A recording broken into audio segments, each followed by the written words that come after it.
এটা যদি বেরিবার ঠিক মতো না হয় তাহলে আমরা এই 300 গ্রাম একবারে ধ্বংস হয়ে দেবো। আমরা এই দুধ নষ্ট হইলে আমরা খাইম কি আর ফুলানলে চলাম কি? আপনারা দেখেন অন্য পানি নামতেছে।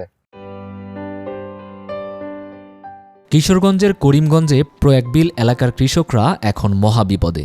গত বছরের আকস্মিক বন্যায় ভেঙে গেছে বেড়িবাঁধ ও স্লুইস গেট। এই কারণে 700 একর জমির ব্যুরো ধান চাষ নিয়ে দুশ্চিন্তায় পড়েছেন স্থানীয় কৃষকরা। বাঁধ ভেঙে যাওয়ার পর রোপণ করা ব্যুরো ধান একেবারে পানিতে তলিয়ে যায়। এতে ব্যাপক ক্ষতি হয়েছে। এখন পুনরায় চারা রোপণ করলেও কৃষকদের মধ্যে আতঙ্ক বিরাজ করছে। আমাদের এই যে বান্ডা আছে, বান্ডা দেখেন এই দিক দিয়ে একবার পানি প্রবেশ করে আমাদের যত জমি আছে সমস্ত জমি পানিতে ডুবে গেছে। এটা যদি বেরিবার ঠিক মতো না হয় তাহলে আমরা এই 300 গ্রাম একবারে ধ্বংস হয়ে দেবো। আমরা অতি তাড়াতাড়ি এই বান্ডা দেওয়ার জন্য খুব করতেছি। আবার লাগাইছি দুধ তলরে তার লাগানো যেত না, বেরি বিন্দুর কারণে আমরা আর 4 আঙ্গুল পানি বাড়ে তা আবার বেরি বান ভাঙ্গে আমরা জমি নষ্ট হয়ে যাবো। হাজার হাজার মনের দানে জমি সব নষ্ট হয়ে যাবো। আমরা এই দুধ নষ্ট হয়ে আমরা খাইম কি আর ফুলানলে চলাম কি? এই নিয়ে কৃষকরা স্থানীয় প্রশাসনকে জানিয়েছেন, তবে এখনো বাঁধ সংস্কারের কোনো দৃশ্যমান উদ্যোগ নেওয়া হয়নি।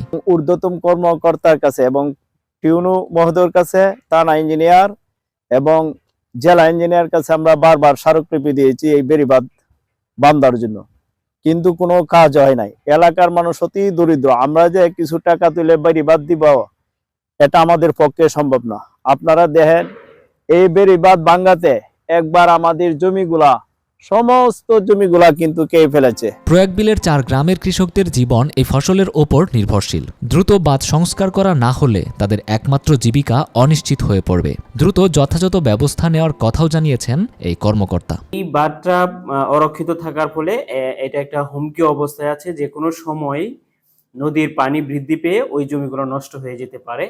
এমত অবস্থায় আমরা মনে করছি যে এই বাঁধটা জরুরি ভিত্তিতে সংস্কার করা প্রয়োজন, এবং এই লক্ষ্যে আমি পানি উন্নয়ন বোর্ড, এলজিডি এবং উপজেলা নির্বাহী অফিসার মহোদয়ের সাথে কথা বলেছি। প্রত্যেকেই যার যার জায়গা থেকে আমাকে আশ্বস্ত করেছেন এবং উপজেলা নির্বাহী অফিসার মহোদয় বলেছেন যে কাবিখা প্রকল্পের আওতায় এটা জরুরি ভিত্তিতে সংস্কার করে দিবেন।